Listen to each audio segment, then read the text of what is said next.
ចឹងមានគ្នាយើងជាច្រើនដែលគាត់ឆាតមកខ្ញុំហើយគាត់ចង់ឲ្យធ្វើមិនឲ្យ channel គាត់រលុយបាននិយាយកាត់ទៅធ្វើ YouTube គឺគោលដៅហ្មងគឺយើងរលុយណោះគ្នាបាទក៏ប៉ុន្តែមិនមែនវាស្រួលធ្វើទេគឺវាពិបាកធ្វើណោះគ្នាបាទចឹងថ្ងៃនេះដែរគឺខ្ញុំនឹងចែករំលែក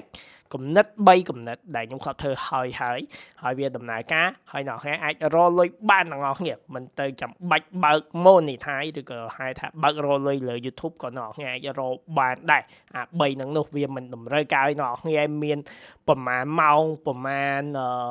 subscriber អីទេអ្នកគ្នាចង់ធ្វើពេលណាធ្វើទៅអស់ហ្នឹង3ហ្នឹងហ្នឹងហើយអ្នកគ្នាអាចចាប់ផ្ដើមពីឥឡូវហ្នឹងបានគ្រាន់តែថាអ្នកគ្នាធ្វើដើរឬមិនដើរវាស្ថិតនៅលើអ្នកគ្នាដែរចឹងឯងដែរគឺខ្ញុំនឹងចែករំលែក3មុខ3វិធីដែលអ្នកគ្នាអាចរកលុយបានដោយគ្រាន់តែធ្វើវីដេអូហ្នឹងហើយមិនបាច់ចាំបើក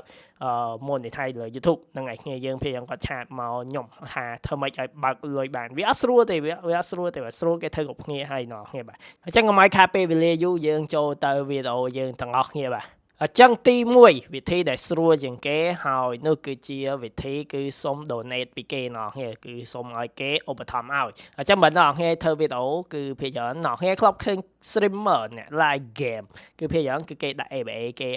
ឲ្យមានអ្នកជួយឧបត្ថម្ភអីចឹងទៅអញ្ចឹងអ្នកគ្នាធ្វើវីដេអូគឺបានដូចគ្នាអ្នកគ្នាសុំគេឲ្យជួយអ្នកគ្នាទៅដោយអ្នកគ្នានិយាយថា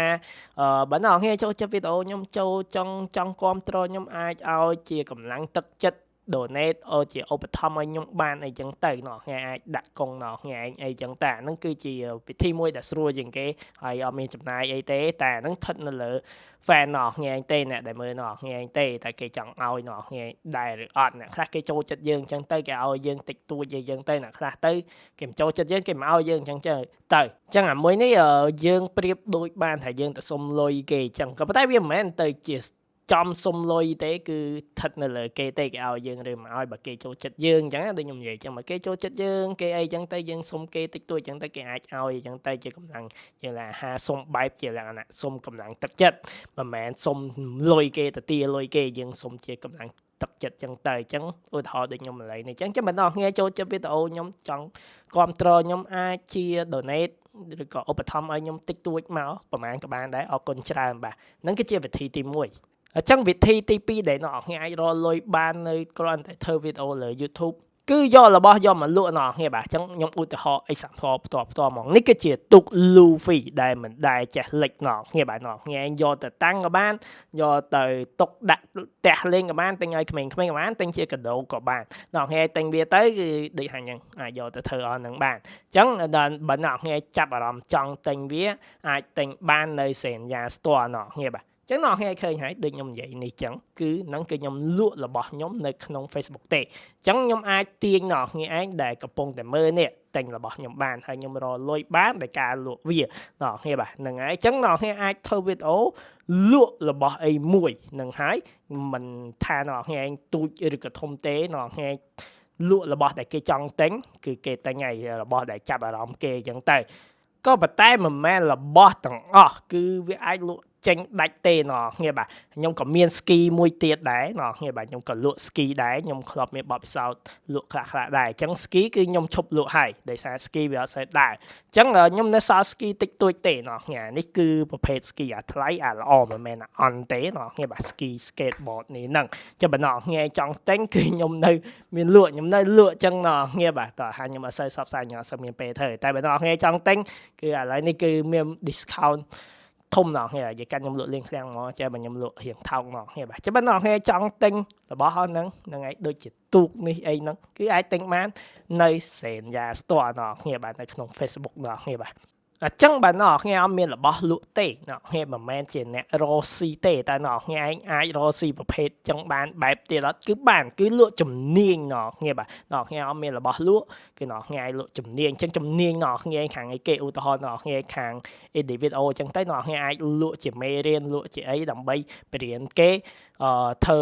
edit video អីចឹងទៅអញ្ចឹងខ្ញុំ example ឲ្យមួយទៀតអញ្ចឹងបើអ្នកនរគ្នាដែលចង់ធ្វើ YouTube ហ្នឹងហើយខ្ញុំមានបទពិសោធន៍ ច្រើនហើយចឹងខ្ញុំបានជិះវគ្គសិក្សាមួយដែលបរៀនបងប្អូនខាងធ្វើ YouTube ចាបងប្អូនចង់រៀនខាងធ្វើ YouTube ធ្វើឲ្យច្បាស់លាស់ធ្វើឲ្យឡើង view ធ្វើឲ្យត្រឹមត្រូវគឺអាចមករៀនជាមួយខ្ញុំបានខ្ញុំដាក់ QR នៅនេះបើអ្នកងាយមានបញ្ហាអីជាមួយ YouTube ឬក៏ចម្ងល់អីជាមួយ YouTube អាចឆាតសួរខ្ញុំបានដូចគ្នាបើអ្នកងាយធ្វើវីដេអូគ្រាន់តែធ្វើចេះតែធ្វើចេះតែថតចេះផុសគឺអត់មានអ្នកមើលទេហើយវាមិនងាយឡើងទេវាខាតតែពេលវេលាអត់ប្រយោជន៍ណោះហ្នឹងបាទចាំបើណោះខ្ញុំចង់រៀនឲ្យរៀនជាមួយខ្ញុំបានណោះហ្នឹងបាទ scan QR មួយនេះក៏ប៉ុន្តែខ្ញុំអត់ចែកដោយ free ទេគឺខ្ញុំបាទគឺគិតលុយណោះហ្នឹងបាទអញ្ចឹងដូចណោះថ្ងៃឃើញខ្ញុំ example មិញហ្នឹងអញ្ចឹងគឺយើងអត់ពាក់ព័ន្ធជាមួយនឹងការរលុយជាមួយនឹង YouTube ទេគឺយើងលក់របស់ឬក៏លក់ជំនាញរបស់យើងឬក៏យើងសុំការdonate ពីគេចឹងទៅចោះវិធីទី3គឺជាវិធីអ្វីចឹងវិធីទី3នោះដែលអ្នកអាចរលុយបាននោះគឺរ sponsor អ្នកគ្នាបាទអ្នកគ្នាអត់បាច់ទៅសុំលុយគេទេអ្នកគ្នាមិនបាច់ទៅចេញលុយរស៊ីឬក៏អ្នកគ្នាអត់មានជំនាញអីធ្វើចឹងគឺរ sponsor អ្នកគ្នាភាគច្រើនគិតថា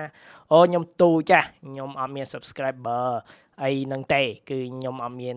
អ្នកចង់តាក់ទងធ្វើ sponsor ទេអត់ទេអ្នកគ្នាគឺមាន brand ជាច្រើនដែលគេត្រូវការអ្នកធ្វើវីដេអូឲ្យគេអ្នកគ្នាបាទហ្នឹងហើយមានជាច្រើនអ្នកគ្នាគ្រាន់តែអ្នកគ្នាត្រូវការដើររកហ្នឹងហើយដើររកគេព្រោះយើងអ្នកទូចគេអត់ស្គាល់យើងទេហ្នឹងហើយអញ្ចឹងបើយើងចង់ឲ្យគេស្គាល់យើងគឺយើងទៅរកគេអញ្ចឹងយើងទៅរកគេយើងប្រាប់គេទៅបងវាយត្រូវការអ្នកធ្វើវីដេអូអ្នកធ្វើអីអត់អញ្ចឹងយើងទទួល sponsor ពីគេយើងធ្វើឲ្យគេអញ្ចឹងទៅហើយអ្នកគ្នាប្រកាសជាបានតិចហើយពេលអ្នកគ្នាទូចអញ្ចឹងឬក៏អ្នកគ្នាឯងឲ្យគេធ្វើគិតជា view វិញ view 1000បានគេឲ្យអ្នកគ្នាប៉ុណ្ណាអីចឹងទៅទូទៅខ្ញុំហ្មងខ្ញុំបើខ្ញុំធ្វើមួយស្រុកគេគឺភាគច្រើនគឺខ្ញុំយកឲ្យតម្លៃគេយកហ្មងតែបើខ្ញុំធ្វើមួយខ្មែរគ្នាឯងអីចឹងស្រុកខ្លួនឯងអញ្ចឹងខ្ញុំគិតជា view វិញខ្ញុំឲ្យ50,000 view ខ្ញុំយកគាត់ប៉ុណ្នេះអីចឹងទៅអញ្ចឹងអ្នកគ្នាឯងគឺដូចគ្នាអ្នកគ្នាឯងនៅទូចឹង channel ទូចឹងគឺត្រូវធ្វើម៉េច